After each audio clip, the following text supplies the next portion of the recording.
I date, I learn, I fight people. One answer. Difference between a teacher and a mentor. And teachers are the one who just give knowledge to the student, but a mentor is the one who shares the path along with the student to reach the success. Right, so the mentor is probably the one who is more of a friend, guide, and definitely a taskmaster who is much more than a teacher. And who feels these days, in today's days, more than the teachers, we need the mentors more in our journeys? All it.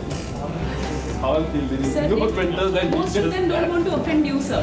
So, so some of them do, which I like. So yes, definitely. So it will be great interacting with all of you, and without just being the person who just speaks about self, I definitely would like to believe that an entrepreneurial journey that I started very early in my life in the third year or the You see, as management professionals or students out here, I believe there's something called as graduation. There's something called post-graduation. This is post-graduation, right? Yes. So when we wear this blazer, it's not just for looking cool, although that's also true. But one of the things is every profession has their own uniform, I call it. This is our uniform, right? For example, a lawyer would have a black uniform.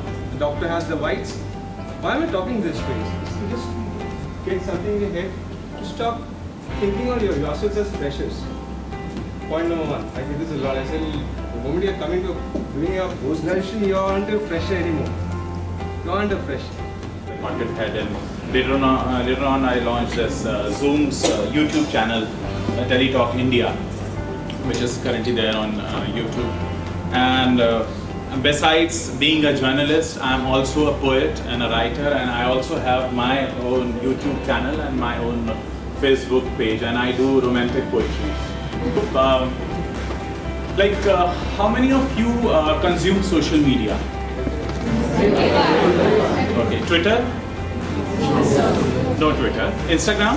Yes. Facebook? Yes. YouTube? Yes. So how many of you have your own YouTube channel? While sir was giving his talk, he said that how many of you would want to start up? Many of you raised hands, whereas when he asked how many of you want to work in a startup, not many people raised hands. Trust me, you have to work in a startup to even think of starting up.